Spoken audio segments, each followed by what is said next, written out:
क्यों बीजेपी और सरकार कांग्रेस और दूसरे विपक्षी दलों पर महिला विरोधी होने का आरोप लगा रही है और क्यों कांग्रेस और दूसरे विपक्षी दल बीजेपी और सरकार पर महिला विरोधी होने का और उनकी नीयत खराब होने का आरोप लगा रहे हैं। दोनों भी एक दूसरे पर आरोप लगा रहे हैं, लेकिन हम जानते हैं कि किसका आरोप सही है और किसका गलत है।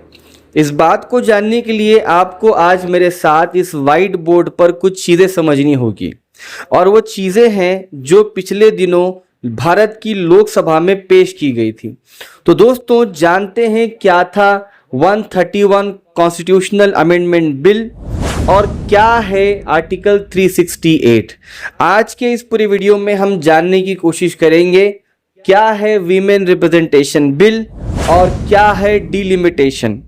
क्यों भारतीय जनता पार्टी लोकसभा की सीटों को 850 करने की बात कर रही है। इन सारी बातों को आज हम अपने वीडियो में जानने की कोशिश करेंगे, लेकिन उसके लिए आपको ये वीडियो पूरा देखना होगा। वीडियो थोड़ा बड़ा हो सकता है, लेकिन इस वीडियो को देखने के बाद आपको गोदी मीडिया के किसी चैनल के वीडियो को देखने की जरूरत नहीं पड़ेगी। तो चलिए शुरुआत करते हैं। आप जानते हैं कि लोकसभा में पिछले दिनों बीजेपी ने 131 कॉन्स्टिट्यूशनल अमेंडमेंट बिल लाया। इस बिल में बीजेपी ने 3 बातों को रखा था। कॉन्स्टिट्यूशनल अमेंडमेंट यानी कि कॉन्स्टिट्यूशन के अंदर, भारत की घटना के अंदर, दस्तूर के अंदर चेंज करना, और चेंज करने के लिए यहाँ पर सबसे पहला जो मुद्दा था, सबसे पहला जो चेंज बीजेपी और सरकार करना चाहती थी वो था वीमेन रिप्रेजेंटेशन बिल, यानी कि महिलाओं को भारत की लोकसभा इलेक्शन में या लोकसभा में 33% रिजर्वेशन देना, जो बिल्कुल सही बात है। दूसरा जो चेंज यहाँ पर कॉन्स्टिट्यूशन में वो किया जाना था वो था डिलिमिटेशन। डिलिमिटेशन यानी कि जो भारत में आज लोकसभा में 543 सीटें हैं, कितनी हैं? 543 सीटें। तो इन 543 सीटों को बढ़ाकर 850 कर देना। खास बात यह है कि सरकार ने इन दोनों को क्लब करके एक ही अमेंडमेंट बिल में पेश किया था। ठीक है, अगर 131 कॉन्स्टिट्यूशनल अमेंडमेंट बिल पास हो जाता तो वीमेन रिप्रेजेंटेशन बिल भी पास हो जाता और डिलिमिटेशन बिल भी पास हो जाता। लेकिन ये बिल पास क्यों नहीं हुआ, हम इसकी तरफ ध्यान देते हैं।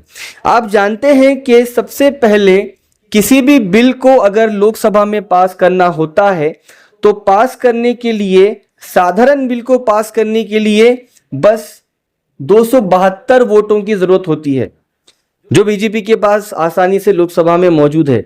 लेकिन फिर भी बीजेपी इस बिल को पास करा नहीं पाई।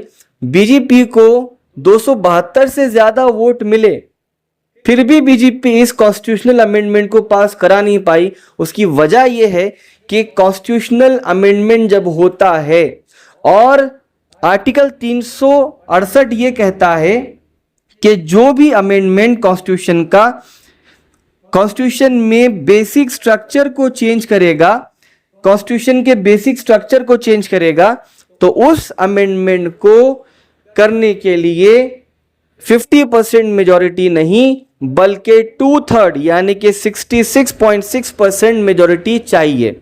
इसलिए ये जो बिल था, ये जो अमेंडमेंट था डिलिमिटेशन वाला, ये भारत के फेडरल स्ट्रक्चर में चेंज करने वाला अमेंडमेंट है।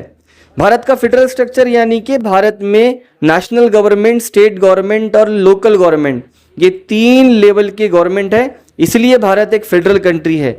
तो ये जो बिल डिलिमिटेशन वाला था, ये डायरेक्टली भारत के बेसिक स्ट्रक्चर को यानी कि फेडरल स्ट्रक्चर को चेंज करने वाला था, इस पर असर करने वाला था। इसीलिए इस बिल को पास करने के लिए 2/3 मेजॉरिटी चाहिए थी, सबसे पहली बात। और दूसरी जो शर्त थी वो ये थी कि इस बिल को पास करने के लिए पार्लियामेंट में 543 के 50%, 543 के 50% मेंबर्स ऑफ पार्लियामेंट प्रेजेंट होने चाहिए थे। यानी कि इस बिल को पास करने के लिए, इस बिल पर चर्चा करने के लिए, कॉन्स्टिट्यूशनल अमेंडमेंट करने के लिए 272 लोगों की प्रेजेंटी होना कंपलसरी था। तो जब ये बिल पेश किया गया तो लोकसभा में 528 मेंबर्स ऑफ पार्लियामेंट प्रेजेंट थे, यानी कि पहली शर्त पूरी हो गई।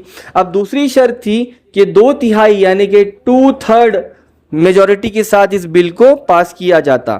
2/3 मेजॉरिटी 528 की 2/3 मेजॉरिटी होती है 352। अगर 352 इस बिल को वोट मिल जाते तो ये बिल पास हो जाता। लेकिन हुआ ये कि बिल के समर्थन में 298 यानी कि 298 वोट मिले और बिल के विरोध में 230 वोट दिए गए।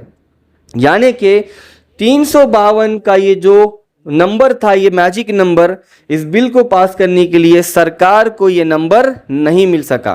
और इसकी बड़ी वजह रही कांग्रेस और दूसरे विपक्षी दलों ने इसका समर्थन नहीं किया।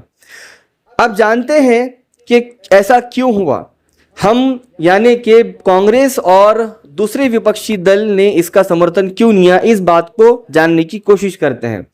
कांग्रेस, राहुल गांधी और दूसरे विपक्षी दलों के नेताओं का कहना था कि अगर महिला आरक्षण बिल 2029 सेपरेटली पेश किया जाता तो वो और दूसरे विपक्षी दल इस बिल का विरोध नहीं करते और इस बिल को पास करने में सरकार का समर्थन करते। लेकिन सरकार की नीयत खराब थी। सरकार ने महिला आरक्षण बिल की आड़ में डिलिमिटेशन वाला बिल भी पेश कर दिया। अगर डिलिमिटेशन अलग से पेश किया जाता और महिला आरक्षण बिल अलग से पेश किया जाता तो विपक्षी दल सरकार के समर्थन में होते महिला आरक्षण बिल को पास करने में। लेकिन विपक्षी दल डिलिमिटेशन बिल को पास करने में सरकार के समर्थन में आज नहीं है। क्यों नहीं है जानते हैं। राहुल गांधी और दूसरे विपक्षी दलों का और उनके नेताओं का कहना है कि अगर डिलिमिटेशन बिल पास हो जाता तो भारत की सीटें लोकसभा की 543 से बढ़कर 850 हो जाती। 850 होने के बाद होता ये कि जिन राज्यों की पॉपुलेशन ज़्यादा है, जनसंख्या बहुत बढ़ चुकी है, उन राज्यों में ये सीटें बढ़ जाती। लेकिन जिन राज्यों में पॉपुलेशन कम है, जिसकी जनसंख्या कम हो गई है, वहाँ पर ये सीटें नहीं बढ़ती। जैसे कि तमिलनाडु, केरला, आंध्र प्रदेश और तेलंगाना, ये ऐसे राज्य हैं जिन्होंने पॉपुलेशन कंट्रोल पर काफ़ी काम किया है। ख़ास तौर पर केरला और तमिलनाडु जैसे राज्यों ने पॉपुलेशन को कंट्रोल किया है। देश हित में पॉपुलेशन कंट्रोल करने वाले राज्यों को अगर लोकसभा में उनका रिप्रेजेंटेशन घट जाता है तो ये राज्यों के साथ नाइंसाफ़ी होती।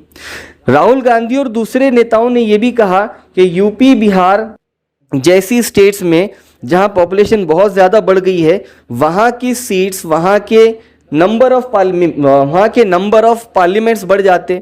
यानी कि हिंदी भाषिक राज्यों में लोकसभा की सीटें बढ़ जाती, तमिल और मलयाली भाषिक राज्यों में लोकसभा की सीटें कम हो जाती। अब सीधी सी बात है, सोचने वाली बात है, लॉजिक वाली बात है कि हिंदी भाषी के राज्यों में बीजेपी ने अपना दबदबा पहले से ही बना रखा है। यूपी, बिहार में बीजेपी का काफ़ी स्ट्रॉन्ग बेस है और यूपी, बिहार मिलाकर ही भारत की पार्लियामेंट में 300 सीटें हो जाती। 850 में से 300 सीटें तो यूपी, बिहार से ही आ जाती और बीजेपी बड़ी आसानी से इन सीटों को जीत लेती। और अगर ऐसा हो जाता तो आने वाले 50 सालों तक बीजेपी को हराना नामुमकिन हो जाता। बहरहाल बीजेपी को हराना या जिताना यह दूसरी बात है, लेकिन अहम मुद्दा यह है कि जिन राज्यों ने पॉपुलेशन कंट्रोल किया, देश की तरक्की में अपना रोल अदा किया, जिन राज्यों ने साइंस एंड टेक्नोलॉजी में तरक्की की, जिन राज्यों ने लिटरेसी रेशो को ऊपर बढ़ाया, भारत में एजुकेशन स्तर को बढ़ाया, उन राज्यों के साथ क्या हो जाता, नाइंसाफ़ी हो जाती। क्योंकि उनका जो रिप्रेजेंटेशन है वो लोकसभा में कम हो जाता। और भारत जो है एक फेडरल कंट्री है जहां पर स्टेट्स को पावर दिया जाता है और स्टेट्स की अपनी वैल्यू होती है।